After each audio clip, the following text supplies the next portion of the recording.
Hi, I'm MrByZ. I'm back again to talk a little bit about Indiana Jones. Today, we're progressing forward. Last time I talked about the Kenner line in 1982.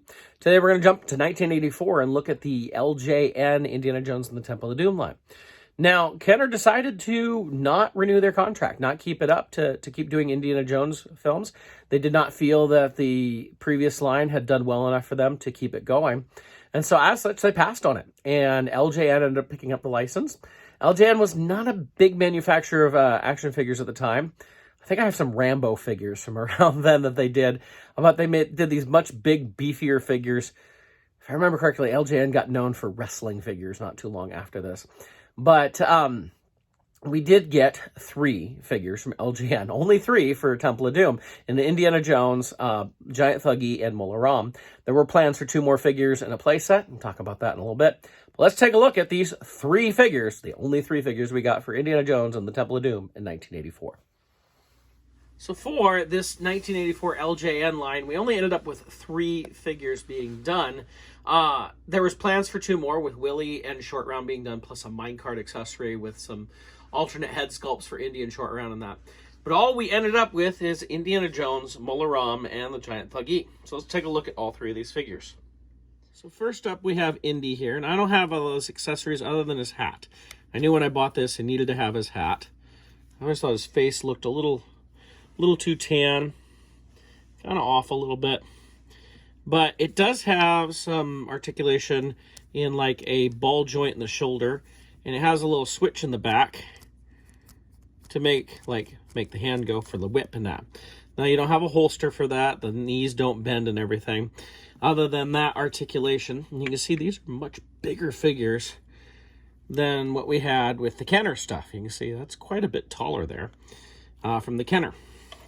So this is our Indiana Jones figure, and of course he has the full jacket, like like we saw in Raiders. You don't have like the ripped arm and all that. That's kind of that classic Temple of Doom look there. Next, there's the Giant Thuggy here, and he's a big dude. He's got a big old barrel chest here, much bigger than Indy. He has a switch in the back. Again, you can hit that switch, and it makes his arms kind of look like he's punching, or kind of looks like he's running, really. But you can do that. Same type of articulation as we had with the Indy. He did come with accessories. Again, I don't have the accessories. As I've said before in the Kenner line, I'm just more interested in having the figures, and not such a big deal to have the accessories. So I never went about getting them all. Finally, there's one of my favorite characters and awesome figure for this line, and I actually have a complete copy here, as I do have his knife, his staff, and his helmet. And you can see the helmet actually does come off. Take the staff out of his hand. You can actually, he has a switch to try and grab somebody's heart out or something right there, right? Really nice looking figure. Good looking Mola Ram here. He does have like the cloak legs like we saw in some of the late Star Wars figures from Return of the Jedi and stuff like that. So it's kind of neat that kind of continues on. Pretty darn good figure for 1984. It's not bad.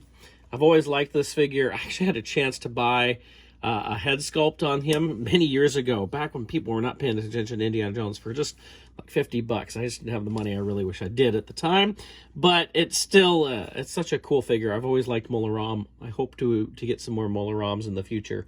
In the 6-inch line, I'd love to see a Hot Toys Mola Ram.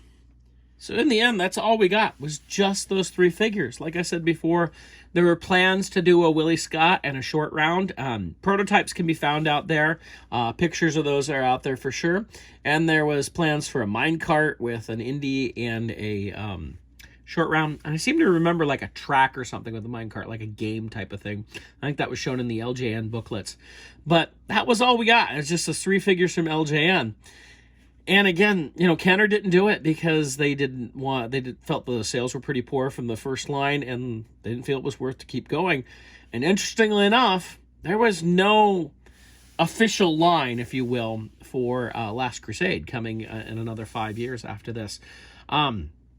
Toy lines just didn't feel like Indiana Jones was a good enough property to sell. And clearly, after 2 lines here, it's shown it did not do well. I mean, here we only have 3 figures, and it didn't do well enough to get 2 more.